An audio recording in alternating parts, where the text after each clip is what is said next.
Hello friends, अस्सलाम वालेकुम to all of you. सो आज हम करेंगे 18th lecture of the economics. तो हमने कंप्लीट किया है फिजिकल पॉलिसी ऑफ इंडिया तक और मॉनेटरी पॉलिसी, वो भी हमने कंप्लीट किया था।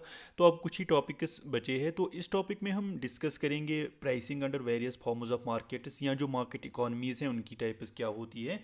एंड सिमिलरली हम आज डिस्कस करेंगे, थोड़ा प्लानिंग को भी डिस्कस कर लेंगे, लेकिन प्लानिंग को हम अगले लेक्चर में ब्रॉडली डिस्कस करेंगे। ओके। सो उसके बाद मैंने जो एमसीक्यूज़ है अब तक के, जो नेशनल इनकम से रिलेटेड है वहाँ तक के, जो मार्जिनल प्रोडक्टिविटी थ्योरी, वो मैंने कल टेलीग्राम पे पोस्ट किए हैं। तो आप उनको ट्राई कर सकते हो, ठीक है। तो लेक्चर्स एंड होने के बाद हम उन एमसीक्यूज़ को भी अगर आप चाहें तो डिस्कस कर लेंगे। आप कमेंट में मुझे बता दीजिएगा कि कितने चाहते हैं कि हम उन एमसीक्यूज़ को डिस्कस करें, ठीक है। और हाँ, एक इम्पॉर्टेंट चीज़ मैं आपसे बोलना चाहूँगा आज। देखिए देखिए आप एक काम कीजिएगा, ज़्यादा सोर्सेज के पीछे आप ज़्यादा मत भागिए, क्योंकि देखिए अगर एग्ज़ाम अब पोस्टपोन होगा तो ये नेचुरल है कि आप बोलोगे ये बुक वो बुक, ये नोट्स उसके नोट्स, डोंट डू दैट, ठीक है। क्योंकि वो डिज़ास्टरस है। क्योंकि देखिए क्या होता है, अब मेरी बात याद रखना। देखिए, one book plus value addition, ठीक है।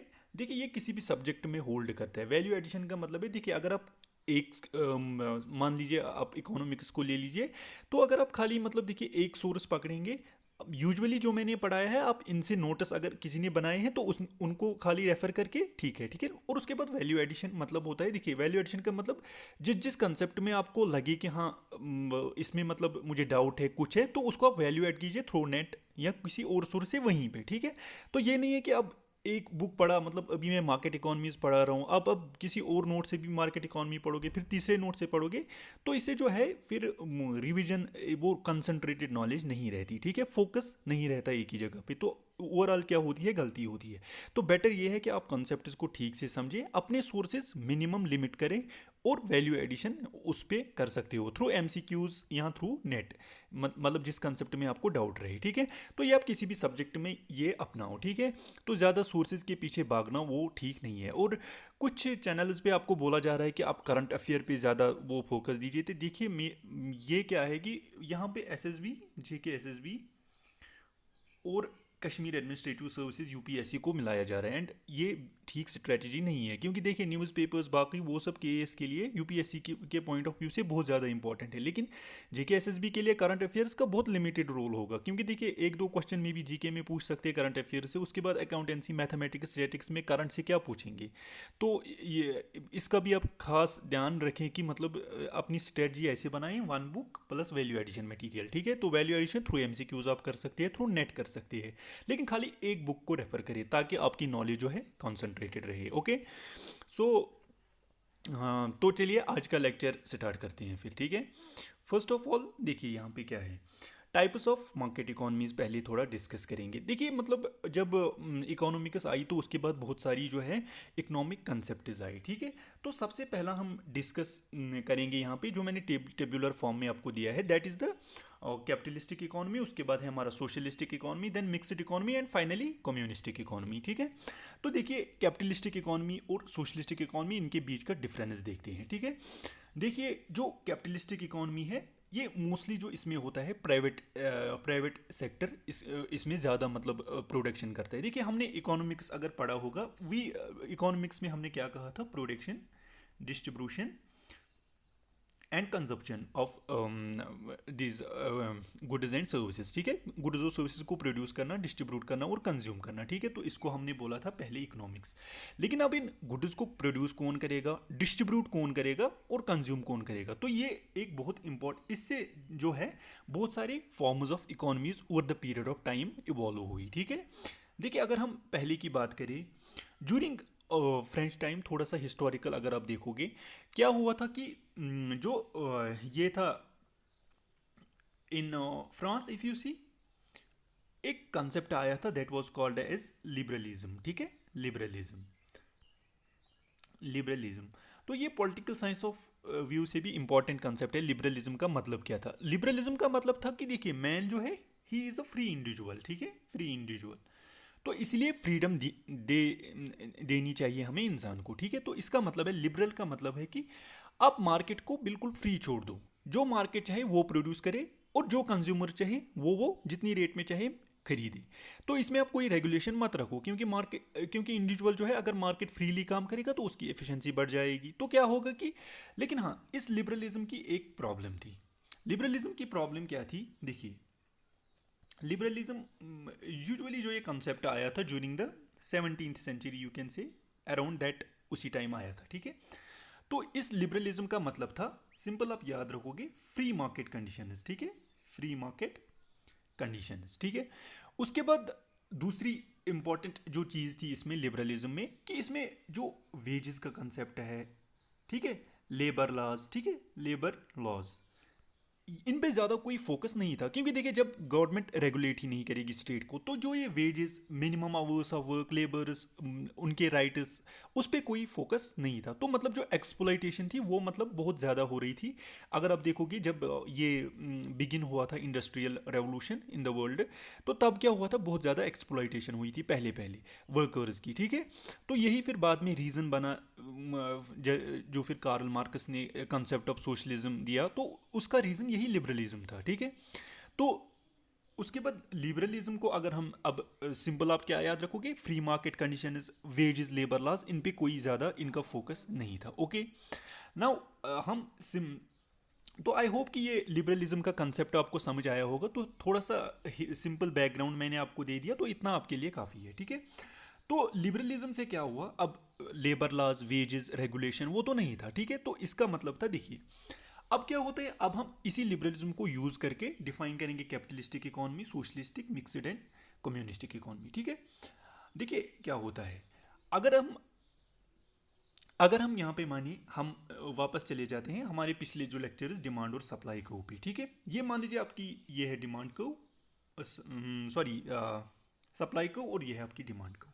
तो ये आपका इक्विलिब्रियम पॉइंट आया, और ये आया था यहाँ पे मार्केट प्राइसेस। तो मार्केट प्राइसेस हमेशा फिक्स होते हैं एट द इक्विलिब्रियम पॉइंट, ठीक है। लेकिन हाँ, अब दूसरी बात आप याद रखना यहाँ पे, देखिए अगर अब कोई भी प्रोडक्ट है, कोई भी प्रोडक्ट मतलब कोई फर्म, कोई भी इंडस्ट्री वो कोई प्रोडक्ट बना रही है, ठीक है, लेकिन उसके जो डिमांड है काफ़ी ज़्यादा बढ़ रही है। मान लीजिए ये जो है ये डिमांड को, इसको मैं शिफ्ट करता हूँ ऊपर की तरफ, ठीक है, ये डैशेड लाइन, डॉटेड लाइन जो मैं ऊपर से बना रहा हूँ, ठीक है। तो ये डॉटेड लाइन है, तो इससे क्या हुआ, देखिए इक्विलिब्रियम पॉइंट शिफ्ट ऊपर करेगा, तो ये होगा E1, ठीक है। तो ये जो इक्विलिब्रियम पॉइंट, जब डिमांड किसी चीज़ की इंक्रीज हो गई तो प्राइसेस बढ़ गई, तो इसको हम बोलेंगे मार्केट मैकेनिज्म। क्यों, क्योंकि देखिए यहाँ पे जो जो कुछ भी हुआ between the consumer and the supplier हुआ, ठीक है, जो भी मतलब फर्म सप्लाई कर रही थी और जो कंज्यूमर डिमांड कर रहा था।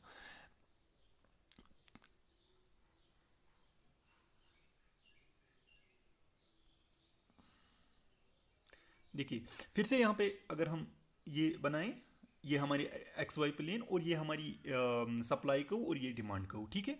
तो ये मैंने आपको बोला था एक लेक्चर में, जो आपको अगर याद होगा, अगर आपने डिमांड के लेक्चर्स देखे होंगे, तो यहाँ पे हमारा इक्विलिब्रियम पॉइंट बन जाता था, ठीक है, इक्विलिब्रियम पॉइंट। मार्केट मैकेनिज्म में आपको थोड़ा समझा रहा हूँ, ताकि इस कर्व के बाद आपको जो ये कैपिटलिस्टिक, सोशलिस्टिक, मिक्स्ड या कम्युनिस्ट इकोनॉमी अच्छे से समझ आए, ठीक है।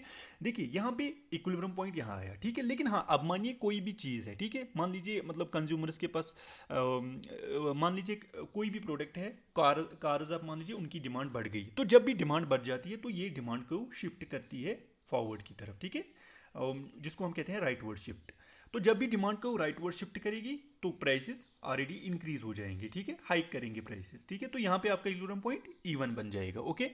तो ये जो E1 पॉइंट अब यहाँ पे आया, ठीक है, ऊपर, तो इसका मतलब क्या है कि जो प्राइसेस है वो हाइक करते हैं, with increase in demand prices rise होंगे, ठीक है। लेकिन यहाँ पे देखिए कोई रेगुलेशन नहीं रहा, गवर्नमेंट का कोई रेगुलेशन नहीं था, मतलब जितना जितना जितना कंज्यूमर्स डिमांड करेंगे उतना उतना प्राइसेस हाइक करते जाएंगे, ठीक है। जितनी भी डिमांड इंक्रीज होगी उतने प्राइसेस बढ़ जाएंगे। तो अगर हम इस डिमांड सप्लाई करो को फ्रीली छोड़ देते हैं अप टू द मार्केट, मतलब मार्केट को बोलते हैं जो आप चाहे, जिस तरह चाहे उस तरह आप प्राइसेस चार्ज कीजिए, उस तरह आप चीज़ें बना लीजिए, कोई प्रॉब्लम नहीं है, ठीक है, गवर्नमेंट का कोई रेगुलेशन नहीं रहेगा। तो ऐसी इकोनॉमी को हम कहते हैं कैपिटलिस्टिक इकोनॉमी। तो capitalistic economy very liberal economy होती है, ठीक है। तो लिबरल इकोनॉमी, लिबरलिज्म का कंसेप्ट मैंने आपको बताया, फ्री मार्केट कंडीशंस। तो कैपिटलिज्म में आप समझ सकते हो फ्री मार्केट कंडीशंस। अब यहाँ पे मान लीजिए फिर से इसी डिमांड सप्लाई कर्व को, ठीक है, इसी डिमांड और सप्लाई कर्व को, ये demand curve, sorry supply curve, और ये हमारी डिमांड कर्व, ठीक है, और ये हमारा इक्विलिब्रियम पॉइंट था, ठीक है।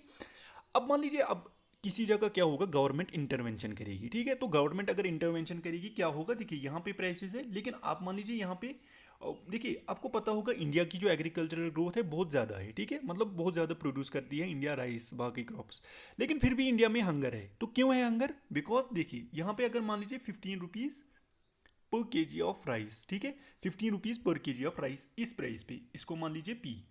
लेकिन हाँ, अब गवर्नमेंट क्या करती है, मतलब सबको खाना मिलना चाहिए, तो उसके लिए गवर्नमेंट क्या करेगी, वो नीचे वो प्राइसेस को बोलेगी, मतलब एक सिस्टम होता है जिसको हम राशनिंग कहते हैं, ठीक है। मतलब क्या होगा कि सबको इक्विटेबल मिले, सबका मतलब सोशल वेलफेयर हो, तो उसके लिए क्या करेगी गवर्नमेंट, वो प्राइसेस को फिक्स कर देगी। मतलब अगर ये 15 था, गवर्नमेंट कहेगी नहीं आप 10 पे भेजो, ठीक है, मतलब यहाँ प्राइसेस को डिक्रीज करेगी। तो यहाँ पे प्राइसेस आएंगे, मान लीजिए यहाँ पे 10 कर दिया, ठीक है।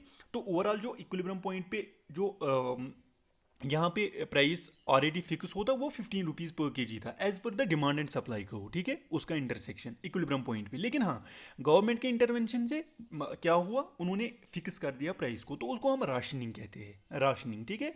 तो राशनिंग का मतलब है कि ये जो है मतलब गवर्नमेंट खुद प्राइसेस फिक्स कर देती है। लेकिन देखिए यहाँ पे मार्केट के हिसाब से 15 जाना चाहिए था, लेकिन कितना हुआ, 10 कर दिया, ताकि मतलब हर कोई एटलीस्ट खाना खा सके। तो इसको हम बोलते हैं मार्केट, इसको हम बोलते हैं रेगुलेशन। तो यहाँ पे गवर्नमेंट का रेगुलेशन आया, जहाँ पर भी गवर्नमेंट रेगुलेट करेगी, लाइसेंसिंग बाकी ये हम पढ़ेंगे, तो इसको हम बोलते हैं, इस टाइप ऑफ इकोनॉमी को हम बोलते हैं, ये सोशलिस्टिक इकोनॉमी होती है जहाँ पे गवर्नमेंट का इंटरवेंशन रहता है। देखिए अब क्या होगा, अब कैपिटलिस्टिक इकोनॉमी ये फ्रीली मार्केट तक होती है, मार्केट जो चाहे बनाए, ठीक है, गवर्नमेंट का रेगुलेशन नहीं रहेगा। तो सोशलिस्टिक इकोनॉमी यहाँ पे गवर्नमेंट का इंटरवेंशन रहता है, जैसे राशनिंग के मतलब अब फिक्स्ड प्राइस कर दो राइस का, ठीक है। लेकिन हाँ, अब दोनों के एडवांटेजेस और डिसएडवांटेजेस भी है, ठीक है। तो चलिए हम एक एक करके अब इनको समझते हैं। आई होप कि ये आपको डिमांड सप्लाई को से अच्छी तरह समझ आया होगा। तो एक क्वेश्चन किया था एक स्टूडेंट ने वैक्सीन के बारे में कि कोविड-19 वैक्सीन जो है उसकी जो डिमांड है, देखिए उनका क्वेश्चन था कि मतलब जो ये है वैक्सीन, क्या वो एसेंशियल गुड है, क्या हम उसको परफेक्टली ये परफेक्ट व्हाट उन्होंने बोला था ये, क्या हम उसको परफेक्ट नेसेसिटी मानी, ठीक है। देखिए परफेक्ट नेसेसिटी तो नहीं मान सकते, बट क्लोज टू परफेक्शन, ठीक है, वो कह सकते हैं। देखिए उनका क्वेश्चन था कि मतलब जो ये है फिर कोविड-19 वैक्सीन की सप्लाई और डिमांड ये क्या एक एसेंशियल गुड है, ठीक है। एसेंशियल गुड, तो उन्होंने उसको एक वो फॉरम ऑफ क्या बोला था कि जो ये एसेंशियल गुड अगर वो कोविड-19 वैक्सीन बनता है तो फिर उसकी जो ये डिमांड है किस तरह की होगी, या उसकी जो सप्लाई है किस तरह की रहेगी। तो अगर ये माने हम ये सप्लाई को और ये डिमांड को, ठीक है। देखिए अब बहुत सारे फैक्टर्स होते हैं, ठीक है। देखिए अब अगर कोविड-19 वैक्सीन को फ्रीली हम मार्केट कंडीशंस तक छोड़ दें, ठीक है, मतलब जो फर्म बना रही है, मान लीजिए एस्ट्राजेनिका जो है और जो ऑक्सफोर्ड है, उन्होंने बनाया कोविशील्ड। तो हम खाली कोविशील्ड को बोलते हैं, जिस रेट पे आप चाहो उस तरह भेजो। तो वो क्या करेंगे, जिनके पास पैसा होगा वही खाली वैक्सीन खरीद पाएंगे, लेकिन poor countries, poor people, they can't by the vaccine, ठीक है। तो इसलिए इसमें भी कंसेप्ट ऑफ राशनिंग आता है। तो मान लीजिए अगर प्राइसेस यहाँ पे फिक्स होते, तो बट गवर्नमेंट ने क्या किया, गवर्नमेंट ने प्राइसेस को यहाँ आके ला दिया, ठीक है। तो इसको हम बोलते हैं टाइप ऑफ राशनिंग, ठीक है। तो यहाँ पे इंडेफिनिटली प्राइसेस हाइक नहीं करेंगे वैक्सीन के, ठीक है, क्योंकि गवर्नमेंट का रेगुलेशन आता है, ठीक है। तो लिबरल यहाँ पे ये इस तरह हम इसको लिबरली मार्केट तक नहीं छोड़ सकते, ठीक है। बिकॉज इस टाइम मतलब बहुत सारे फैक्टर्स आते हैं, जैसे पॉलिटिकल फैक्टर्स, बहुत सारी लाइव्स मैटर करती हैं, इस तरह का कंसेप्ट। तो दैट इज़ वाई इस कोविड-19 वैक्सीन की अगर हम प्राइसेस देखें उस तरह ज़्यादा हाइक नहीं करेंगी, इंडेफिनिटली हाइक नहीं करेंगी, ठीक है। Now first of all simply under private capitalistic economy ये ज़्यादा अंडर प्राइवेट सेक्टर होती है, ठीक है। तो प्राइवेट सेक्टर इसमें ज़्यादा काम करता है, ठीक है। गवर्नमेंट का कम बहुत रेगुलेशन रहता है। प्राइवेट सेक्टर मतलब इंडिविजुअल्स काम करेंगे और जिस तरह वो चाहेंगे, जितनी वो मेहनत करेंगे, जितना कमा सकते हैं वो कमाएंगे, और फ्री मार्केट कंडीशंस होती है, लिबरल मार्केट कंडीशंस होती है इसमें, ठीक है। तो ये बहुत लिबरल होती है, तो इसको हम लेसिस फेयर भी बोलते हैं, लेसिस फेयर इकोनॉमी। तो लेसिस फेयर इकोनॉमी अगर क्वेश्चन आई तो it is capitalistic economy. Laces fair मतलब छोड़ दिया मार्केट तक, मार्केट डिमांड और सप्लाई जो भी होगा उसी पे प्राइसेस फिक्स होंगी, ठीक है। डिमांड राइज करेगा तो ये प्राइसेस हाइक करेंगी, सप्लाई ज़्यादा होगी तो मार्केट में ऑटोमेटिकली प्राइसेस कम होंगी। तो ये होता है perfectly up to the market conditions, ठीक है। नाउ जो रिसोर्स एलोकेशन है वो होता है मार्केट मैकेनिज्म तक। तो मार्केट मैकेनिज्म मैंने आपको समझाया जो डिमांड और सप्लाई पे डिपेंड करेगा, गवर्नमेंट का कोई रेगुलेशन यहाँ पे इंटरवेंशन नहीं रहता, that is called capitalistic economy, ठीक है। तो इस मार्केट में क्या होता है, देखिए मोटिव जो यहाँ पे होगा प्रॉफिट होगा, ठीक है। तो ज़्यादा ये मोटिवेट होगी बाय प्रॉफिट। ये आपको पता ही होगा प्राइवेट सेक्टर तभी काम करता है जब उसको प्रॉफिट, उसको मतलब प्रॉफिट ज़्यादा मिले तो ज़्यादा वो ग्रो करेगा, ठीक है। तो इसी तरह, लेकिन हाँ इस मार्केट का जो अब ये एडवांटेज है, highly efficient and competitive market. ये मार्केट जो है हाईली एफिशिएंट है। अगर आप एयरलाइंस की एग्जाम्पल देखो, देखिए आप मान लीजिए एयर इंडिया है, ठीक है, एयर इंडिया, इसी तरह कुछ और कोई और फ्लाइट लीजिए, इंडिगो एटसेट्रा, ठीक है। तो कितनी सारे, बहुत सारी मतलब इसमें जो है कंपटीशन रहता है इनके बीच, ठीक है। तो उसी तरह जो है इसमें ये एक कॉम्पिटिटिव और एफिशिएंट वे ऑफ इकोनॉमी है, क्योंकि देखिए एयर इंडिया, इंडिगो ये चाहेंगे कि हम प्राइसेस डाउन करें, फेयर्स कम करें, लेकिन उस साथ साथ क्वालिटी भी बढ़े, तो इसीलिए इसमें एफिशिएंसी ज़्यादा होती है। लेकिन ठीक, तो उसके बाद और कंपटीशन भी बहुत ज़्यादा होता है, ठीक है ना।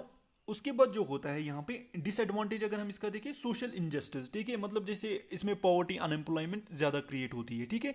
क्योंकि देखिए अगर इसमें मतलब जो अनस्किल्ड लोग हैं, जो जिनके पास फिर मतलब जो या फिर लेबरर्स है, उनके उनके लॉज बाकी उनके मतलब उनके उनका कोई केयर नहीं रहता इसमें, तो सोशल जस्टिस का इसमें ज़्यादा केयर नहीं रहता, क्योंकि लिबरल मार्केट इकॉनमी है, तो मतलब एक्सप्लॉइटेशन का ज़्यादा वो रहता है स्कोप लेबरर्स को या बाकी को, ठीक है। लेकिन एडवांटेज ये है कि हाईली एफिशिएंट और कॉम्पिटिटिव इकोनॉमी है, ठीक है। तो अगर आप ये कैपिटलिस्टिक इकोनॉमीज़ की एग्जांपल देखोगे तो कौन कौन है कैपिटलिस्टिक इकोनॉमीज़, अगर आप देखोगे यूएसए है, ठीक है, यूनाइटेड स्टेट्स, साउथ कोरिया, ठीक है, साउथ कोरिया।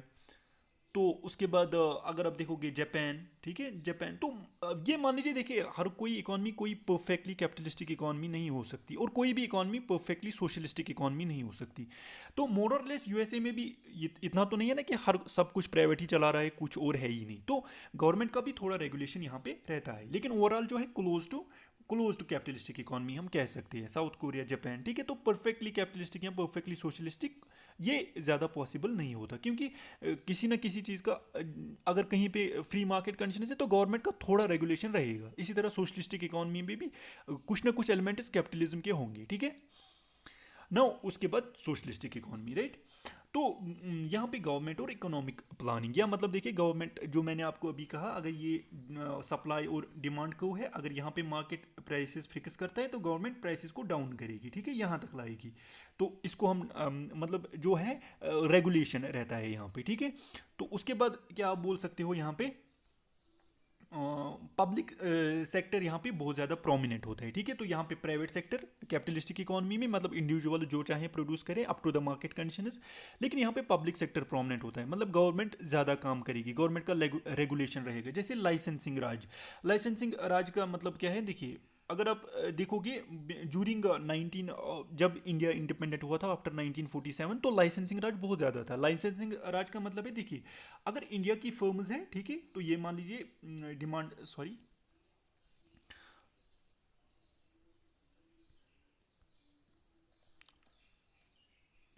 तो लाइसेंसिंग राज का मतलब है, देखिए इंडिया की अगर कोई फर्म्स है, ठीक है, ये मान लीजिए ये है डिमांड सप्लाई को, सप्लाई एंड डिमांड को, ठीक है। तो इंडिया की मान लीजिए कोई फर्म है, वो यहाँ पे प्रोड्यूस कर रही थी और ये प्राइसेस हो रहे थे, ठीक है, ई।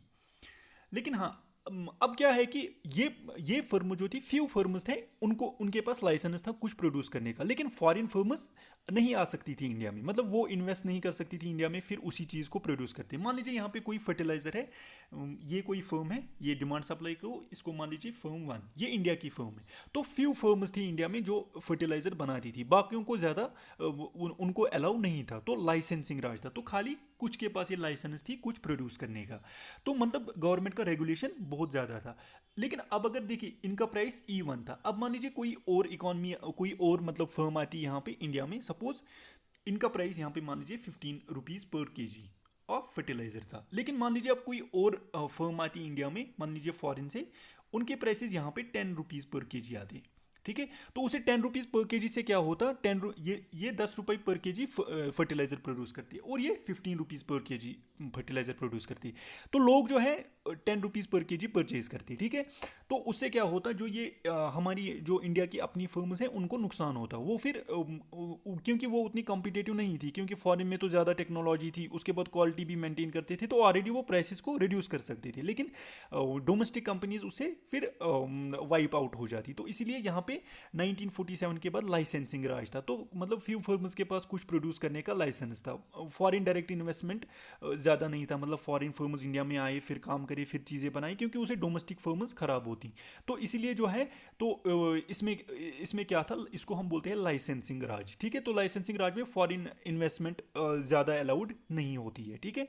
जैसे मैंने फर्टिलाइजर का बोला, मतलब हम यहाँ पे मान लीजिए 15 रुपीज़, यहाँ पे मान लीजिए, देखिए ये मान लीजिए डिमांड सप्लाई को, तो यहाँ पे मान लीजिए E1, तो ये मान लीजिए 15 रुपीज़ पर केजी दे रही थी ये फर्टिलाइज़र। तो मान लीजिए फॉरेन फर्म आती, वो इसको टेक्नोलॉजी कुछ क्वालिटी यूज़ करके इसको 10 रुपीज़ पर केजी कर देती, ठीक है।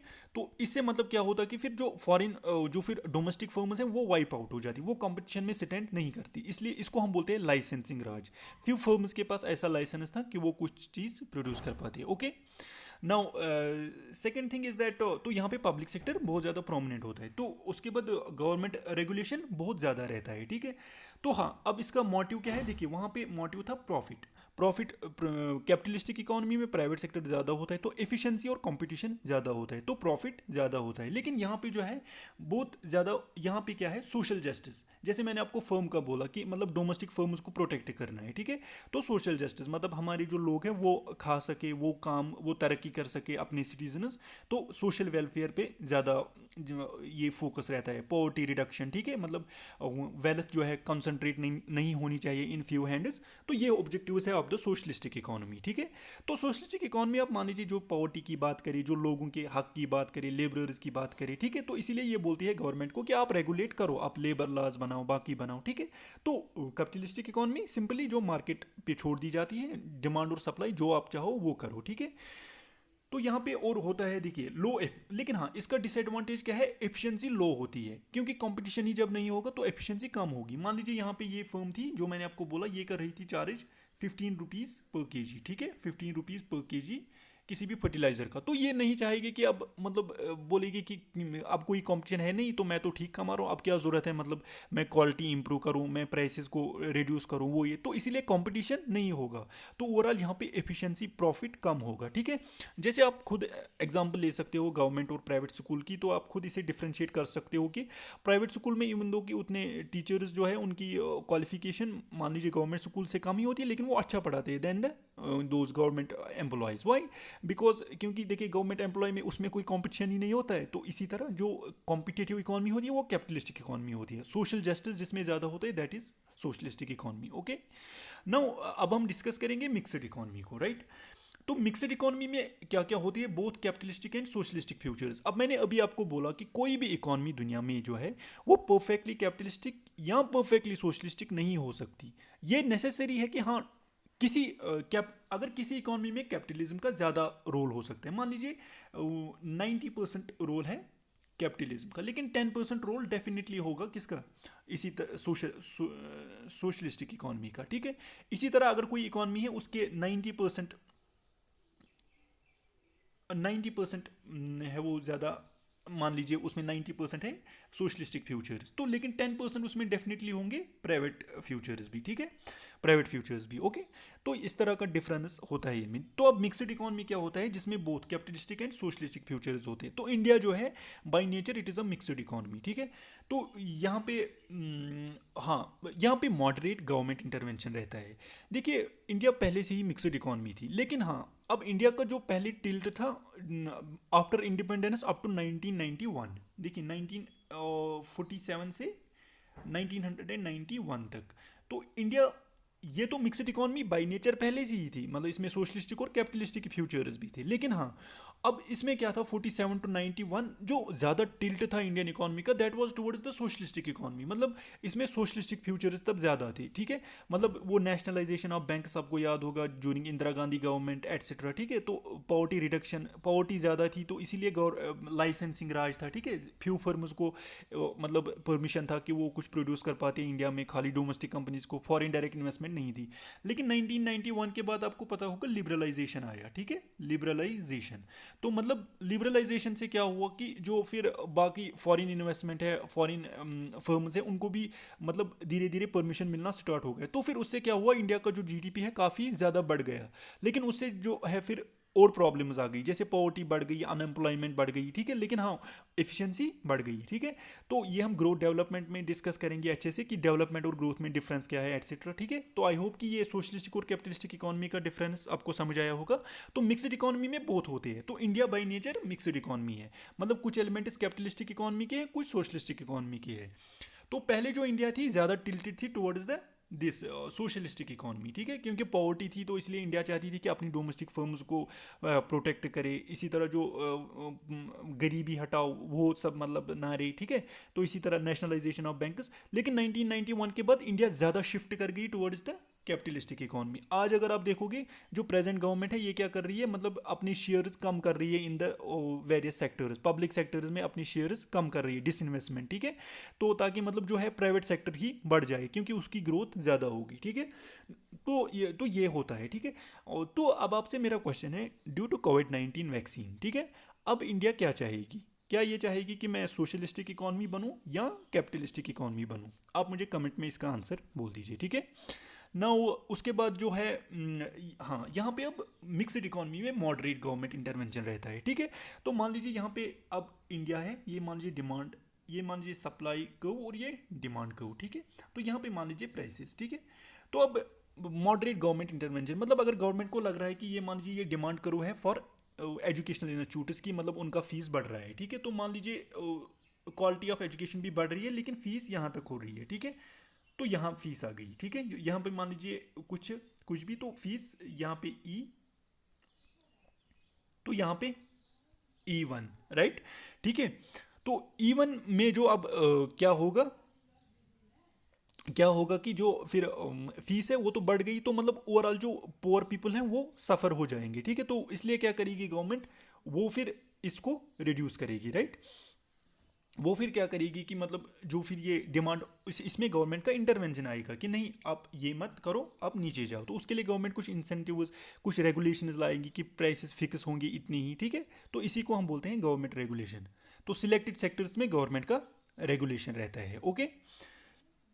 नाउ नाउ नाउ सिंपल यहाँ पे देखिए, resource allocation based on market mechanism, ठीक है। तो यहाँ पे क्या होता है देखिए, जैसे मैंने आपको मार्केट मैकेनिज्म बोला, डिमांड और सप्लाई पे डिपेंड करता है, ठीक है। लेकिन हाँ यहाँ पे क्या होगा देखिए, एलोकेशन जो है रिसोर्सेज की वो मार्केट मैकेनिज्म पे डिपेंड करेगा, ठीक है।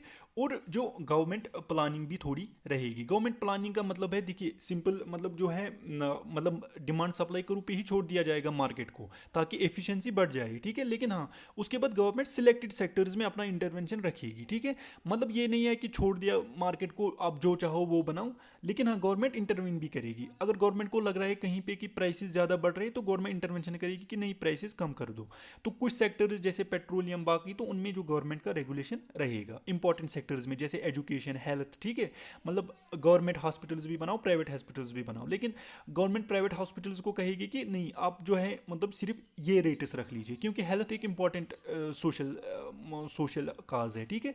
तो इसी तरह जो है अब क्या होगा इसमें, इसमें दोनों ऑब्जेक्टिव्स अचीव होते हैं, एक तो सोशल वेलफेयर भी और क्या होता है ग्रोथ भी ज़्यादा होती है, मतलब मिक्सड इकोनॉमी में, ठीक है। लेकिन कंप्रोमाइज़ होता है between social justice and efficiency. मतलब अगर गवर्नमेंट चाहेगी कि किसी चीज़ की एफिशिएंसी बढ़ जाए तो सोशल जस्टिस कम होगा। जैसे मैंने अभी आपको बोला, ये मान लीजिए डिमांड सप्लाई को, ठीक है। तो यहाँ पे मान लीजिए अगर गवर्नमेंट अब क्या कह रही है कि मतलब यहाँ मान लीजिए ये फीस जो है बढ़ रही है, ठीक है। लेकिन हाँ इससे फीस बढ़ने से क्या होगा, क्वालिटी ऑफ एजुकेशन भी बढ़ेगी। लेकिन अगर अब गवर्नमेंट इंटरवेंशन कर रही है, नहीं आप फीस को सिर्फ यहीं पे रख दो, क्वालिटी बढ़ाओ, लेकिन फर्म की मोटिवेशन नहीं रहेगी कि वो क्वालिटी फिर बढ़ाए, क्योंकि फर्म चाहती है अगर ज़्यादा प्रॉफिट मिलेगा तभी मैं क्वालिटी बढ़ाऊंगा, ठीक है। तो इस तरह का जो होता है, अगर एक चीज़ मतलब अगर सोशल वेलफेयर अचीव होगा, यहाँ पे देखिए मान लीजिए फीस कम हो गया, लेकिन हाँ वो जो है फिर जो है क्वालिटी इंक्रीज नहीं हो सकती। क्वालिटी अगर इंक्रीज करेंगे, प्राइसेस राइज करेंगे, तो सोशल जस्टिस कम होगा, मतलब पॉवर्टी, अनएम्प्लॉयमेंट, ठीक है। तो ज़्यादा जो है मिक्सड इकोनॉमी में दोनों चीज़ें होती है, लेकिन कंप्रोमाइज़ रहता है, ये एक डिसएडवांटेज है, ओके। तो एग्जांपल्स आप इसकी मान सकते हैं इंडिया, श्रीलंका, ठीक है, ऑफ मिक्सड इकोनॉमी, ठीक है। तो यहाँ पे देखिए सोशल, यहाँ पे हाँ, अब सोशलिस्टिक इकोनॉमी की एग्जांपल पहले पहले जो था रशिया, चाइना, यूक्रेन, तो यहाँ कैपिटलिस्टिक इकोनॉमी में मैंने आपको बोला south Korea, USA, okay. Now last one is the communistic economy, ठीक है, कम्युनिस्ट इकोनॉमी, ठीक है। तो कम्युनिस्टिक इकोनॉमी का मतलब क्या है, देखिए कम्युनिस्टिक इकोनॉमी का मतलब है it is called classless society, classless society. तो इसका मतलब है क्लासलेस सोसाइटी का मतलब क्या है, देखिए क्लासलेस सोसाइटी, राइट। तो क्लासलेस सोसाइटी का मतलब है मोर एगैलिटेरियन सोसाइटी। तो इसका मतलब है कि आप मतलब यहाँ पे इसको हम बोलते हैं extreme form of socialistic economy, मतलब इसमें जो है प्राइवेट सेक्टर का रोल बिल्कुल जीरो होगा, मतलब प्राइवेट सेक्टर को बिल्कुल यहाँ काम ही नहीं करना है, ठीक है। वैसे मैंने आपको बोला कि capitalistic economy, socialistic economy, socialistic economy में जरूरी है कि कैपिटलिस्टिक एलिमेंट्स भी होंगे, और कैपिटलिस्टिक इकोनॉमी में भी सोशलिस्टिक के कुछ एलिमेंट्स होंगे। लेकिन जो कम्युनिस्टिक इकोनॉमी है, इसको प्रोपेगेट किया था this Karl Marx and Lenin. तो कार्ल मार्क्स का कहना था कि इन द लॉन्ग रन सारी इकोनॉमी जो वर्ल्ड की है वो कम्युनिस्टिक इकोनॉमी बन जाएंगी, ठीक है। लेकिन हाँ ये होती है extreme form of socialistic economy. तो इसमें प्राइवेट सेक्टर बिल्कुल काम नहीं करता है, प्राइवेट सेक्टर जीरो होता है। तो इसका मतलब है कि जो भी लोग दुनिया, जो भी उस कंट्री के लोग हैं, उनको सिर्फ मिलना चाहिए एज पर देयर नीड। मतलब मान लीजिए अगर कोई डॉक्टर है और अगर कोई लेबरर है, ठीक है, लेबरर, तो डॉक्टर को भी अगर वो तो अगर वो एक ही इंडिविजुअल है तो उसको एक ही रूम मिलना चाहिए, और अगर लेबरर है उसको भी एक ही रूम मिलना चाहिए, ठीक है। तो everybody according to his need and according to his ability, classless society, मतलब कोई क्लास नहीं रहना चाहिए। और जो ज़मीन है वो क्या गवर्नमेंट डिस्ट्रीब्यूट करनी चाहिए एज पर द नीड, मतलब डॉक्टर एक ही इंडिविजुअल है, इंडिविजुअल के हिसाब से उसको ज़मीन मिले, लेबरर को उसके वो एक ही है तो उसके साइज़ के हिसाब से उसको लैंड मिले, रिसोर्सेज मिले, ठीक है। मतलब तो इसमें फिर क्या था कम्युनिस्टिक इकोनॉमी, तो इसकी कोई एग्जांपल है ही नहीं, ठीक है, क्योंकि ये एक्सट्रीम फॉर्म ऑफ सोशलिज्म है। तो फिर मतलब मान लीजिए यहाँ पे डॉक्टर और लेबरर, तो फिर कोई अंतर ही नहीं रहा, जो डॉक्टर है वही लेबरर भी है, तो कोई मोटिव नहीं रहेगा काम करने का, प्रॉफिट मेकिंग का, ठीक है। तो इसको हम बोलते हैं कम्युनिस्टिक इकोनॉमी, ठीक है। तो extreme form of socialistic economy है कम्युनिस्टिक इकोनॉमी। तो आइडियल स्टेट हम इसको कहते हैं, तो based on ideas of marks and Lenin, ठीक है। तो क्लासलेस सोसाइटी, इसमें कोई क्लास नहीं रहता है, मतलब रिच पोअर एटसेट्रा कुछ नहीं रहता, ठीक है। तो हर किसी को उसके नीड के हिसाब से ही देना पड़ेगा, ठीक है, कोई रिच पोअर का कंसेप्ट नहीं रहेगा। तो परफेक्ट एग्जाम्पल कोई नहीं है, लेकिन हाँ इसका जो क्लोज इसके जो थे वो थे रशिया और चाइना इन द बिगिनिंग, ठीक है। लेकिन अब China, Russia, they are now also the mixed economies, ठीक है, क्योंकि ओवर द ईयर्स जो है ये कैपिटलिस्टिक कम्युनिस्टिक इकोनॉमी का जो कंसेप्ट है ये मतलब स्टैंड नहीं कर पाया इन द वर्ल्ड, ठीक है। तो ओवरऑल ये खत्म हो गया, ठीक है। नाउ देन उसके बाद जो हमारा आज का मेन टॉपिक है pricing under various forms of market, okay. तो pricing under various forms of market, इसमें आता है, देखिए पहले आता है परफेक्ट कंपटीशन, फिर मोनोपोली, फिर monopolistic competition and then oligopoly, right. तो देखिए पहले हम देखेंगे अब इन मार्केट्स को एक एक करके। देखिए पहला आता है परफेक्ट कंपटीशन, ओके।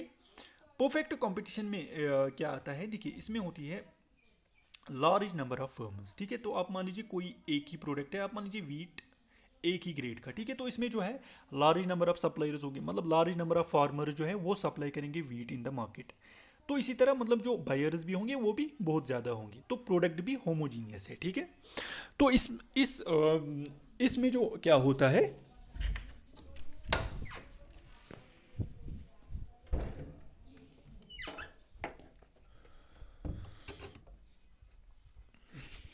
हाँ इसमें अब क्या होगा, देखिए large number of buyers as well as large number of sellers इसमें इस टाइप ऑफ मार्केट में होंगे, ठीक है। देखिए परफेक्ट कंपटीशन में क्या होगा, large number of firms and large number of these buyers, ठीक है। तो फ्री एंट्री एग्जिट इसमें होता है। देखिए मतलब क्या होता है, देखिए परफेक्ट कंपटीशन को आप फिर से देखिएगा। मान लीजिए कोई वीट है, तो ये सेम ग्रेड का है, ठीक है, ग्रेड इसका मतलब सेम क्वालिटी का वीट है, और यही मार्केट में मतलब यही फार्मर्स प्रोड्यूस कर रहे हैं। तो मतलब ये जो होगा, देखिए वीट जो है अब इसमें बहुत सारे फार्मर्स प्रोड्यूस कर रहे हैं और वो बेच रहे हैं इन द मार्केट, ठीक है। तो इसमें जो है सप्लायर्स जो है वो बहुत ज़्यादा होंगे, ठीक है, और इसी तरह लार्ज नंबर ऑफ बायर्स भी होंगे, ठीक है। मतलब एक ही प्रोडक्ट है, बहुत सारे बना रहे हैं और बहुत सारे उसके खरीदने वाले भी हैं मार्केट में, ठीक है। तो इसको हम बोलते हैं परफेक्ट कंपटीशन, ठीक है, परफेक्ट कंपटीशन। तो देखिए perfect competition in the sense एक ही प्रोडक्ट है, large number of suppliers and large number of buyers है, ठीक है। तो इसमें जो है देखिए इस फॉर्म ऑफ मार्केट में क्या होगा, अगर आप इसकी डिमांड और सप्लाई को बनाओगे, ये मान लीजिए ये है सप्लाई को और ये है डिमांड को, ठीक है। तो मान लीजिए अगर मतलब यहाँ पे डिमांड बहुत ज़्यादा बढ़ जाती है, ठीक है, मान लीजिए डिमांड बढ़ जाती है, तो प्राइसेस यहाँ पे आ जाएंगे, ठीक है। मान लीजिए प्राइसेस पहले यहाँ पे थे इस इक्विलिब्रियम पॉइंट पे E1 ई, और यहाँ पे गए E1, ठीक है। लेकिन हाँ अब क्या होगा, जो ही अब प्राइसेस बढ़ जाएंगे, ठीक है, लेकिन उससे क्या होगा, यहाँ तक ये इतनी क्वांटिटी सप्लाई कर रही थी, लेकिन जब ऊपर जाएंगे ये क्वांटिटी सप्लाइड ज़्यादा होगी, ठीक है। लेकिन इसमें क्या होगा, देखिए अगर प्राइसेस ज़्यादा हाइक कर रहे हैं तो सप्लायर्स क्या होगा, देखिए आप इसको थोड़ा सा अच्छे से याद रखिएगा। यहाँ पे देखिए फिर से मैं ये डिमांड सप्लाई को बनाता हूँ। ये मान लीजिए आपकी डिमांड को और ये सॉरी सप्लाई करो और ये है डिमांड को, ठीक है।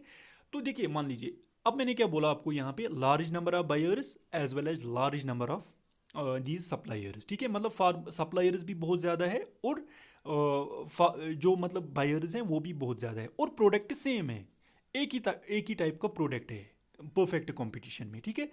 तो परफेक्ट कॉम्पिट तो मतलब बहुत ज़्यादा बायर्स और बहुत ज़्यादा सेलर्स, तो कोई डिफ्रेंसिएशन ही नहीं है प्रोडक्ट में, ठीक है। तो इससे क्या होगा, देखिए देखिए अब क्या होगा, अब यहाँ पे याद रख लीजिएगा, ये जो है सप्लाई करो और ये है डिमांड करो, तो यहाँ पे प्राइसेस फिक्स होंगे, जो मैंने आपको बोला था इक्विलिब्रियम पॉइंट, ठीक है, ई पे प्राइसेस फिक्स होंगे। अब मान लीजिए देखिए अगर डिमांड यहाँ पे बहुत ज़्यादा ड्रास्टिकली इंक्रीज नहीं कर सकती, क्यों, देखिए मतलब अगर मतलब सेम प्रोडक्ट है, कोई दुकानदार बोल रहा है, मान लीजिए A shopkeeper, B and C shopkeeper, same product है, वीटी है, मैंने बोला परफेक्ट कंपटीशन में आप सबसे पहले याद रखोगे कि प्रोडक्ट होमोजीनियस है, ठीक है, डिफरेंशिएटेड प्रोडक्ट नहीं है, खाली वीट है एक ही टाइप का। तो ए मान लीजिए कर रहा है चार्ज 5 रुपीज़, ये कर रहा है चार्ज 3 रुपीज़, और ये कर रहा है चार्ज 2 रुपीज़ पर केजी। तो सारे कहाँ जाएंगे, सी के पास जाएंगे, ठीक है, सी के पास।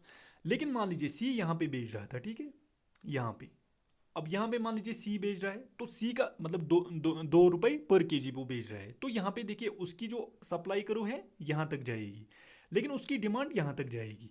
तो उसका मतलब क्या है, देखिए उसके पास सप्लाई कम होगी और डिमांड उसके पास उसके पास यहाँ पे शॉर्टेज पड़ जाएगी, ठीक है, शॉर्टेज पड़ जाएगी, तो वो खुद ही ऊपर जाएगा, मतलब प्राइसेस को थोड़ा सा हाइक करेगा ताकि उसकी वो इक्विलिब्रियम पॉइंट पे आ जाए। लेकिन जो आप ऊपर बेच रहा है, ठीक है, मान लीजिए यहाँ पे कोई चार्ज कर रहा है, ये मान लीजिए 5 रुपीज़ वाला ऊपर बेच रहा है यहाँ पे, ठीक है, यहाँ पे, तो उसकी जो है डिमांड करो यहाँ पे आई, यहाँ पे, और सप्लाई करो यहाँ जा रही है, तो मतलब क्या है, देखिए उसके पास ये जो स्टॉक है अनसोल्ड रहेगा, तो वो खुद ही नीचे आएगा।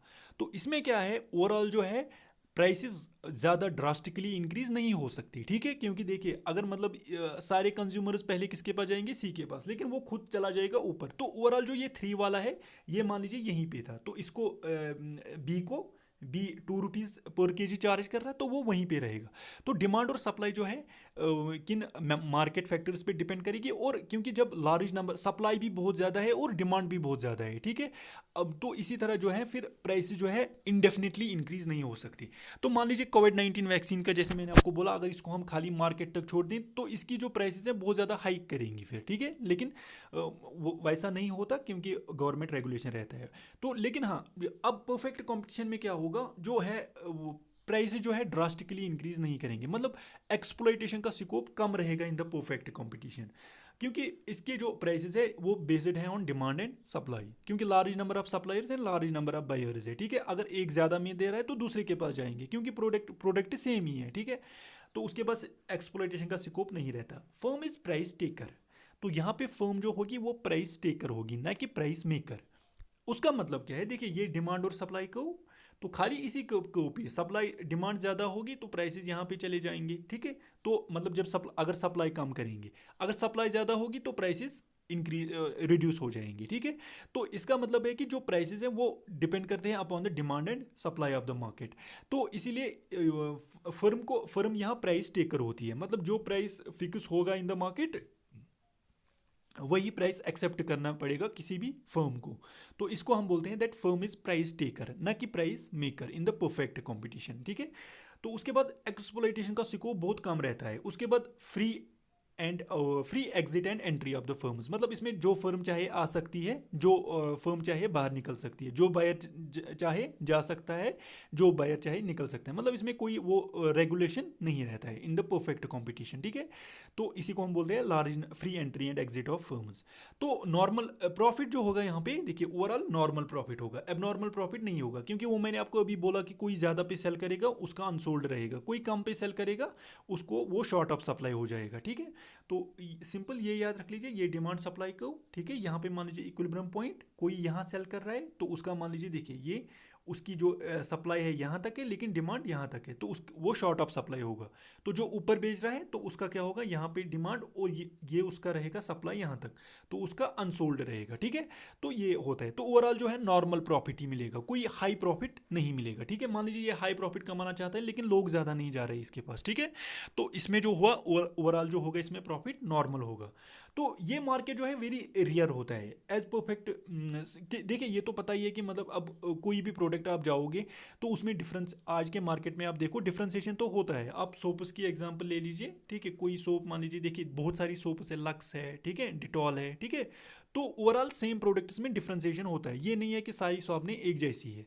तो ओवरऑल जो परफेक्ट मार्केट है ये आज के ज़माने में पॉसिबल नहीं है, बहुत रेयर टाइप ऑफ मार्केट है, ठीक है। क्योंकि ओवर द ईयर्स बहुत सारी फर्म्स आई तो उन्होंने बहुत सारे सेम प्रोडक्ट्स को डिफ्रेंशिएट किया, ठीक है। तो आप मान लीजिए वीट में भी आज तो ये तो नहीं है ना कि आप किसी भी मार्केट में जाओगे एक ही टाइप का वीट मिलेगा, तो आपको ग्रेड्स ऑफ वीट मिलेंगी। जैसे मान लीजिए आहार, ठीक है, इसी तरह कोई और मिलेगा, दारा एटसेट्रा वट एवर। तो बहुत सारे प्रोडक्ट्स आपको सेम मतलब प्रोडक्ट है उसकी डिफरेंट क्वालिटीज़ है, डिफरेंट ग्रेड्स है। तो इसी तरह जो परफेक्ट कंपटीशन है ये बहुत रेयर मार्केट है, ठीक है। तो क्योंकि अब परफेक्ट सबस्टिट्यूट्स अवेलेबल होते हैं, ठीक है, मतलब जो आप एक दूसरे के बदले सबस्टिट्यूट कर सकते हो। नाउ देन मोनोपोली, ठीक है। मोनोपोली में यूनिक प्रोडक्ट होता है और उसका कोई क्लोज सबस्टिट्यूट नहीं होता है, ठीक है। तो मोनोपोली में मतलब मान लीजिए देखिए यहाँ पे क्या होता है, देखिए आप मान लीजिए इंडियन रेलवेज, ठीक है, इंडियन रेलवेज, ठीक है, इंडियन रेलवेज। तो अगर आप देखोगे इंडिया में जो रेलवे है खाली गवर्नमेंट चला रहा है, लेकिन अगर आप एयरलाइनर्स देखोगे वो क्या है, उनका जो है ईयर एयरलाइंस में कंपटीशन रहेगा, लेकिन इंडियन रेलवेज में कोई कंपटीशन नहीं है, क्योंकि इसका जो है जो प्राइसेस फिक्स होती हैं वो on the basis of monopoly, क्योंकि ये इंडियन गवर्नमेंट की मोनोपोली है, ठीक है। तो इसमें क्या होता है, देखिए इसमें कोई क्लोज सबस्टिट्यूट नहीं होता। देखिए ट्रेन है, मतलब जो गवर्नमेंट बनाएगी, जिस तरह बनाएगी, जिस तरह रेगुलेट करेगी वही रहेगी, तो उसका मतलब कोई कॉम्पिटिटिव एनवायरनमेंट यहाँ मोनोपोली में नहीं रहता है। तो इसमें फर्म प्राइस मेकर होती है, ठीक है। तो प्राइस मेकर मतलब जैसे मतलब फर्म ही प्राइस फिक्स कर सकती है, ठीक है। तो इसमें स्कोप ऑफ एक्सप्लॉइटेशन ज़्यादा हो सकता है, ठीक है।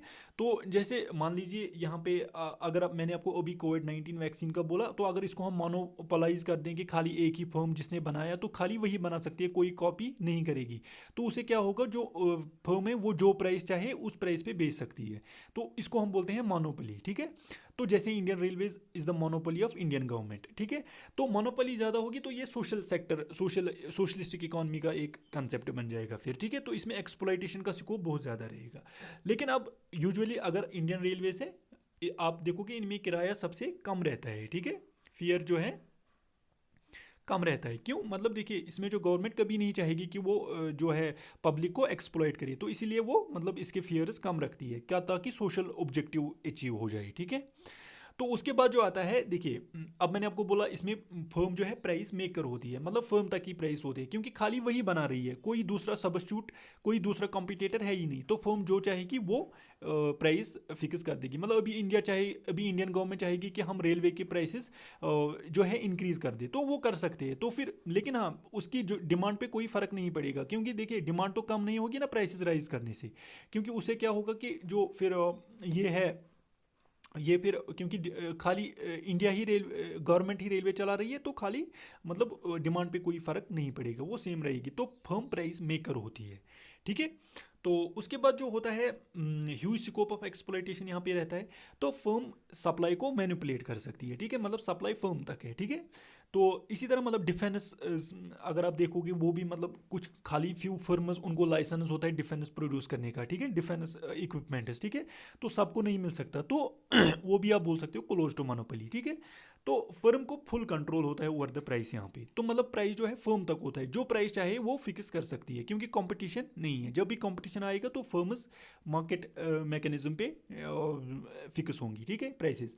तो देन मतलब यहाँ पे कंट्रोल रहता है ओवरऑल प्राइस, और लेकिन हाँ डिमांड यहाँ पे कांस्टेंट रहता है। मतलब अगर फर्म ये नहीं कर सकती गवर्नमेंट की जो प्राइसेस है वो इतने ज़्यादा इंक्रीज कर देंगे, फिर मतलब लोग उसको डिमांड करना ही छोड़ दें, तो डिमांड एक कांस्टेंट रहता है, ठीक है, तो डिमांड कांस्टेंट बन जाता है प्राइसेस के लिए, ठीक है। तो रेस्ट्रिक्टेड एंट्री ऑफ रेलवेज, ठीक है, सॉरी रेस्ट्रिक्टेड एंट्री, तो यहाँ पे मतलब एंट्री रेस्ट्रिक्टेड रहती है, गवर्नमेंट का रेगुलेशन रहता है कि कोई भी नहीं आ सकता, जैसे पेटेंट्स रेलवेज, ठीक है, मतलब पेटेंट मैंने आपको बोला, आप मान लीजिए कोविशील्ड वैक्सीन, ठीक है, तो खाली मतलब जो वैक्सीन है कोविशील्ड, जो एस्ट्राजेनिका और इनके बीच ऑक्सफोर्ड के बीच जो मेमोरेंडम है, खाली उसी के अंडर उसको मैन्युफैक्चर किया जा सकता है, तो इस तरह नहीं कि कोई भी बना ले, ठीक है, तो ये होता है पेटेंट्स रेलवेज आर मोनोपोलीज, ठीक है। तो उसके बाद आता है मोनोपोलिस्टिक कंपटीशन, ठीक है। तो देखिए सबसे ज़्यादा जो मार्केट होता है 70% market is under this monopolistic competition, ठीक है, तो ये आप इंपॉर्टेंट याद रखोगे, monopolistic competition 70% market monopolistic competition के अंडर आता है, ठीक है। तो इसमें क्या होता है देखिए सिंपल, यहाँ पे लार्ज नंबर ऑफ फर्म्स, लेकिन प्रोडक्ट होमोजीनियस था इन परफेक्ट कंपटीशन। मोनोपोली में खाली जो एक ही फर्म थी, खाली वही वो प्रोडक्ट प्रोड्यूस कर रही थी, unique product only one firm in monopoly. तो यहाँ पे फर्म प्राइस मेकर है, यहाँ पे प्राइस टेकर है, मतलब डिमांड सप्लाई पे यहाँ पे फर्म प्राइसेस फिक्स करती है। मोनोपोली में उसी फर्म तक है कि जो वो चाहे, मतलब पेटेंट है, जिस तरह चाहे उस तरह उसके प्राइसेस वो फिक्स कर दें, ठीक है। तो मोनोपोलिस्टिक कंपटीशन उसमें होता है। देखिए रिसेंटली मोनोपोली का मैं आपको बोलूँ, एक था ट्रिप्स, ठीक है, ट्रिप्स ट्रिप्स होता है, देखिए trade related intellectual property rights, TRIPS, TRIPS trade related intellectual property rights. तो ये एक रूल था in the world trade organisation, ठीक है, WTO में, कि मतलब अगर कोई भी कुछ प्रोड्यूस कर रहा है, मतलब कोई भी फर्म कुछ प्रोड्यूस कर रही है, तो उनका एक लीगल राइट बन जाता है उस पर, मतलब पेटेंटिंग राइट, खाली वही प्रोड्यूस कर सकती है, बाकी उसको कॉपी नहीं कर सकती।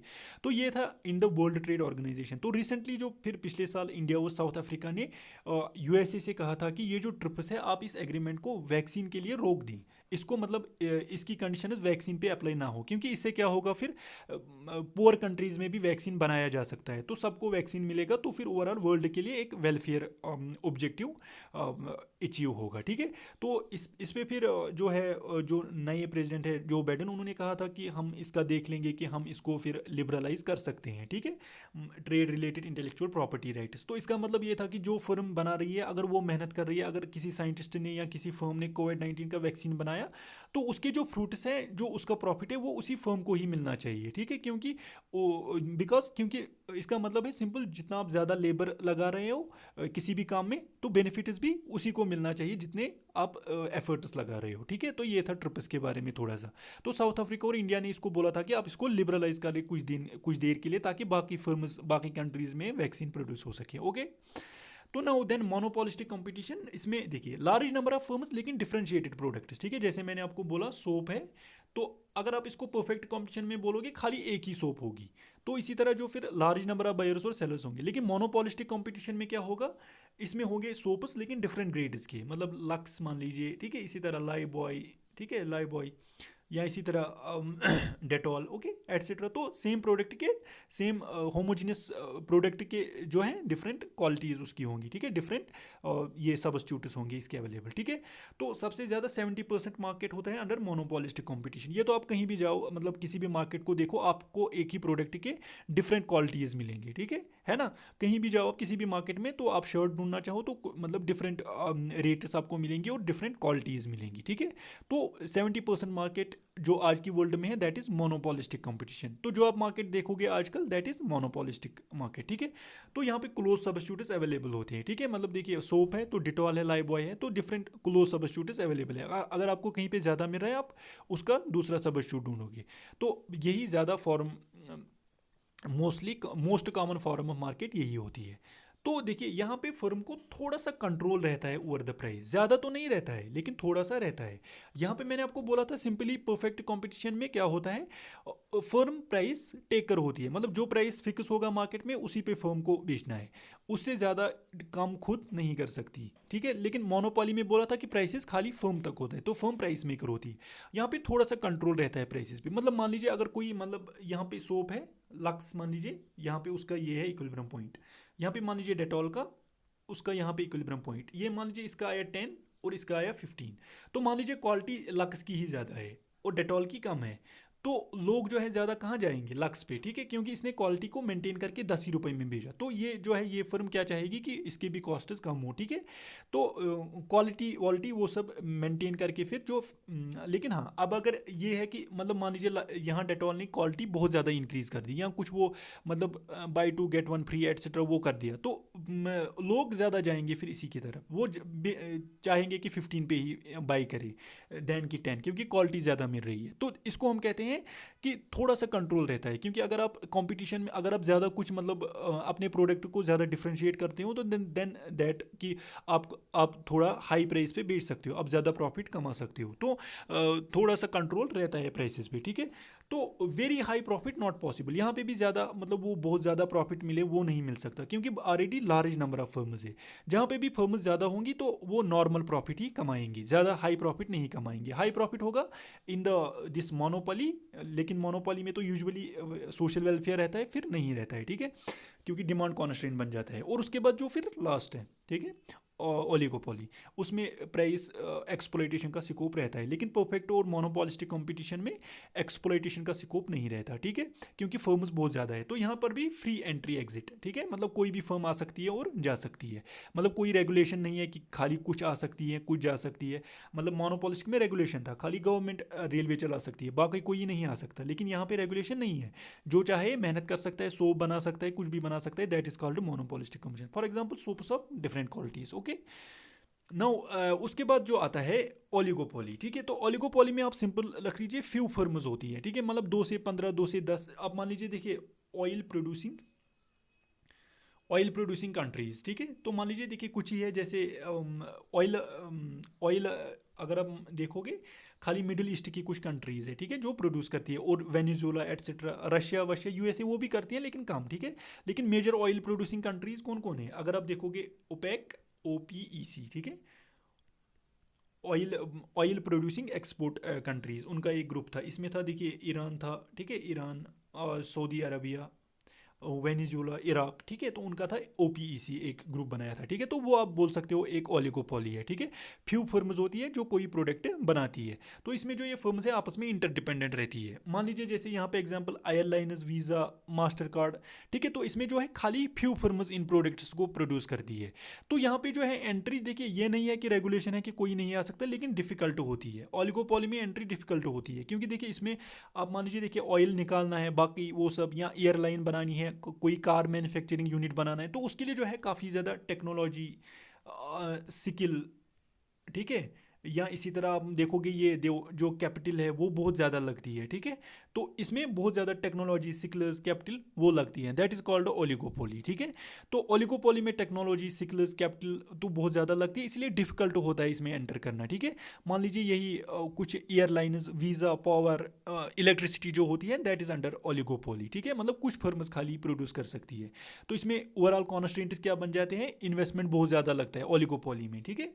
तो ओलिगोपोली फ्यू फर्म्स, ठीक है, इसमें आती है फ्यू फर्म्स,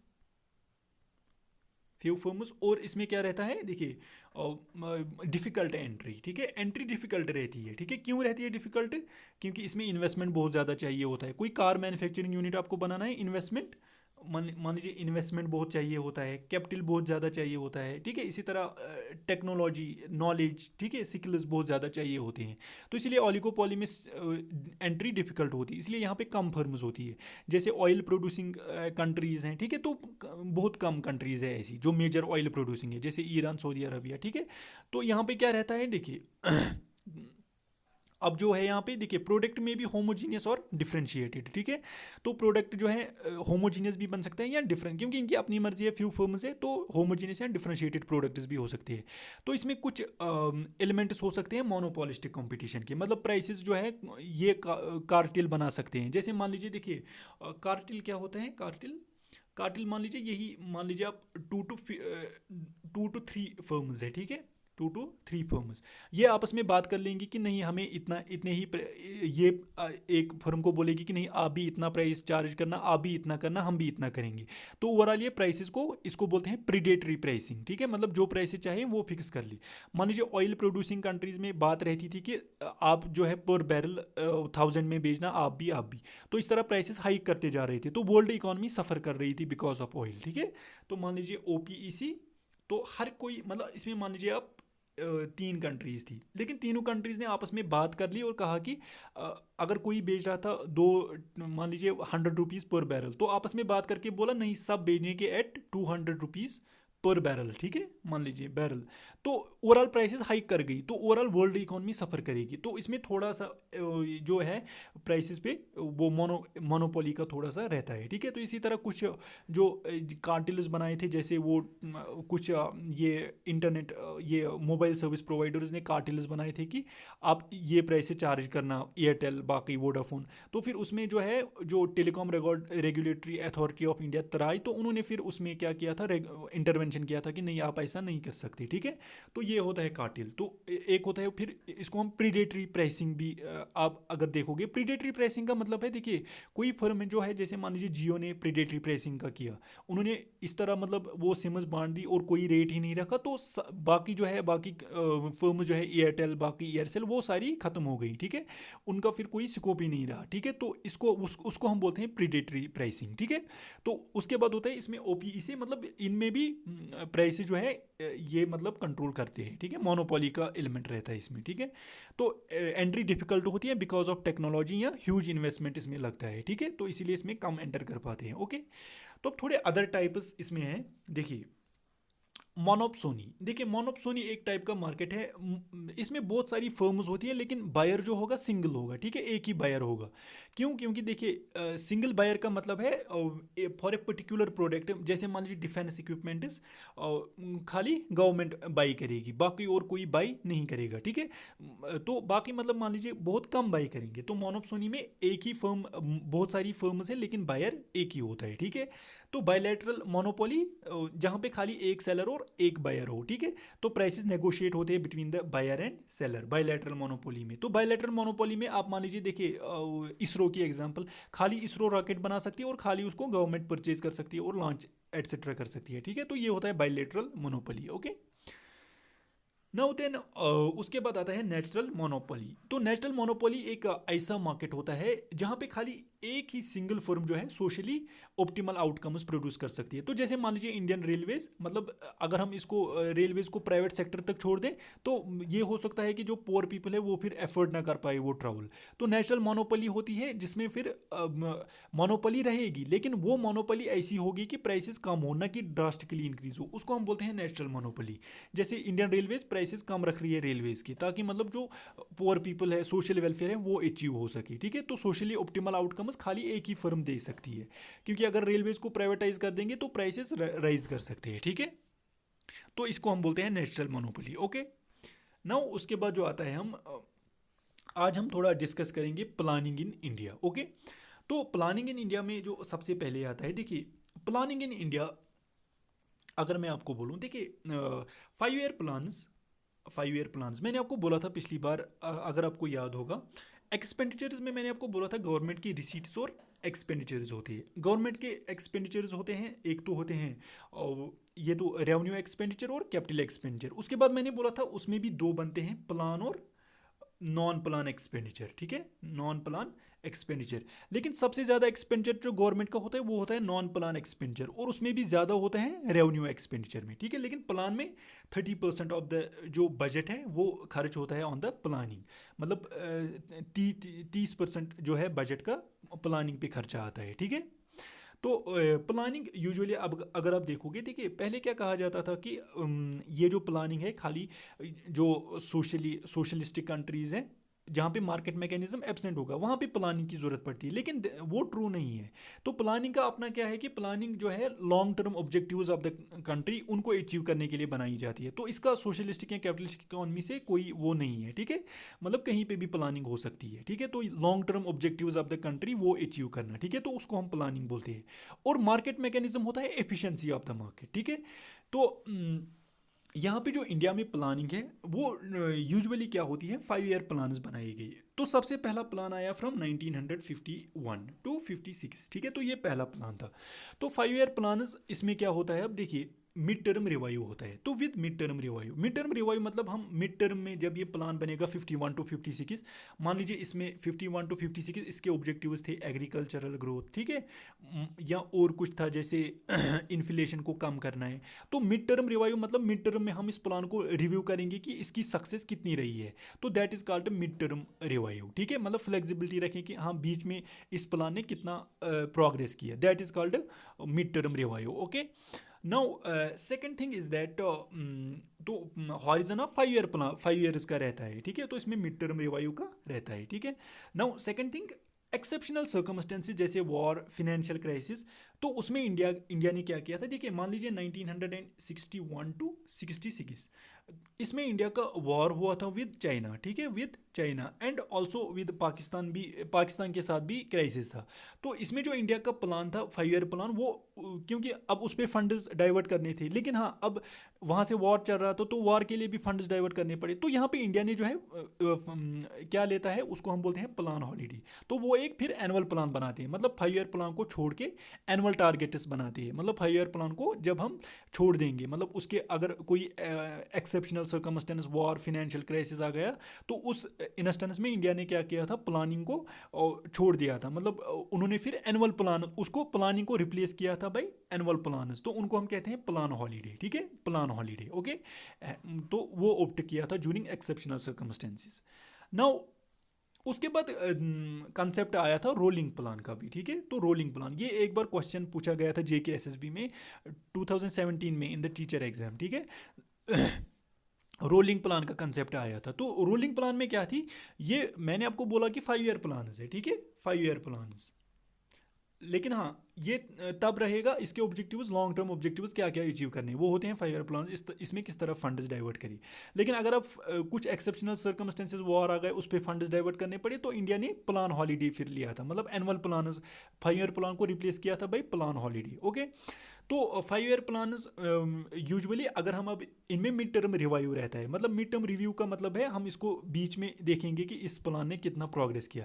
लेकिन ये रोलिंग प्लान का मतलब है हम इसको मिड टर्म में चेंज भी कर सकते हैं, मतलब मान लीजिए इसके 5 ईयर प्लान के ऑब्जेक्टिव्स थे पॉवर्टी रिडक्शन, ठीक है, पॉवर्टी रिडक्शन, एग्रीकल्चरल ग्रोथ, ठीक है, एग्रीकल्चरल ग्रोथ। अगर गवर्नमेंट को बीच में लगा कि मिड टर्म जब इन्होंने रिव्यू किया तो उनको लगा कि पॉवर्टी जो है रिड्यूस उस तरह नहीं हुई जिस तरह प्लान में कहा गया था, या एग्रीकल्चरल ग्रोथ ज़्यादा हुई देन जो कहा गया था, तो गवर्नमेंट फंड ज़्यादा डाइवर्ट करेगी on poverty reduction.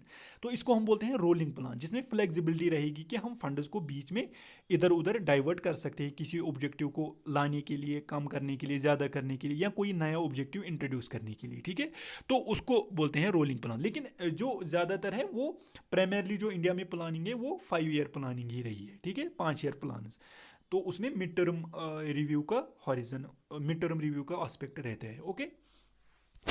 Now then यहाँ पे कुछ पहले थोड़े फैक्ट्स देखते हैं, फिर अच्छे से हम आज 2 प्लान्स देखेंगे, फिर उसके बाद बाकी प्लान्स भी नेक्स्ट लेक्चर में देखेंगे। देखिए फर्स्ट ऑफ ऑल यहाँ पे हम क्या कहते हैं, at the end of 12th 5 year plan in 2017 India ने जो है 5 ईयर प्लान को रिप्लेस किया भाई 3 ईयर एक्शन एजेंडा, ठीक है, उसको प्रिपेयर करती है अब नीति आयोग। तो 5 ईयर प्लान जो है देखिए, अब प्लानिंग मैंने आपको बोला, ठीक है, प्लानिंग को मैंने आपको बोला 5 ईयर प्लान्स, ठीक है।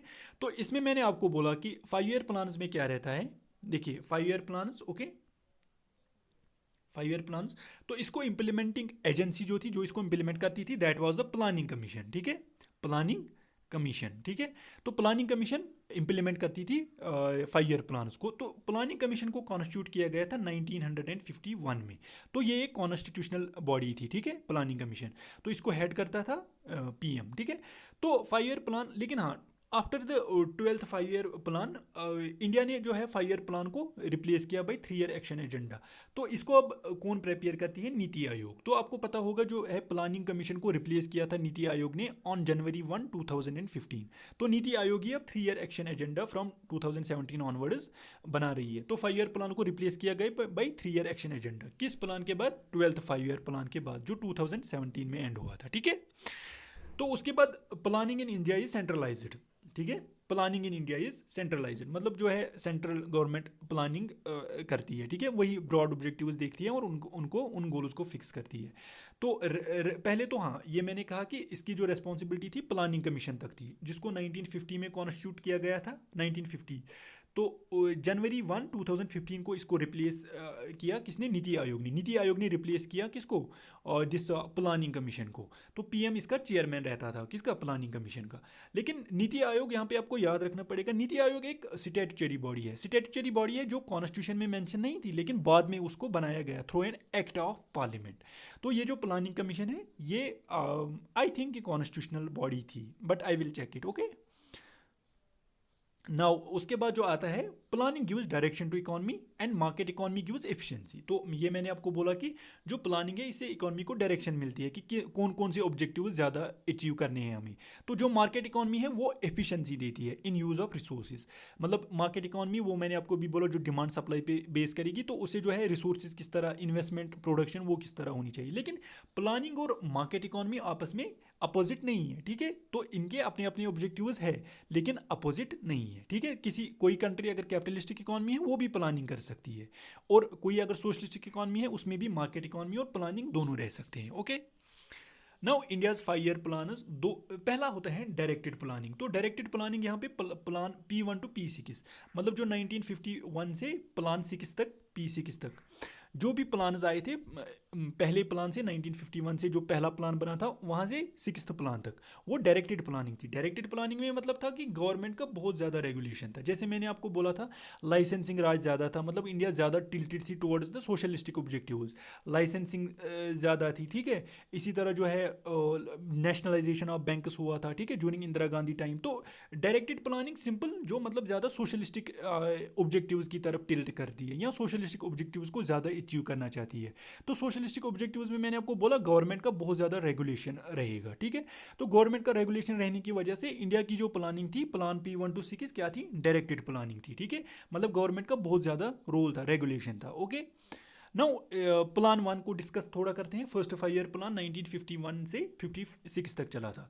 तो इसमें ग्रोथ टारगेट जो था इंडिया का 2.1% था। मतलब इंडिया को ये था कि मतलब हम इन 5 साल में कितनी ग्रोथ अचीव करेंगे, 2.1%। मतलब अगर ये मान लीजिए, मतलब 1950 में अगर इंडिया की मतलब जीडीपी थी मान लीजिए 100 करोड़, तो इसका मतलब 1956 में क्या था, इंडिया को ये किया था कि मतलब हम 2.1% इस जीडीपी को 100 करोड़ को बढ़ाएंगे, ठीक है। तो इसमें कितना इंक्रीज होना चाहिए, 2.1%, मतलब जो पहले ग्रोथ थी उससे 2.1% ज़्यादा इंक्रीज होनी चाहिए। तो ये टारगेट रखा था कि इतनी ग्रोथ अचीव करनी है। तो ग्रोथ को हम अच्छे से डिस्कस करेंगे in the growth and development, ठीक है।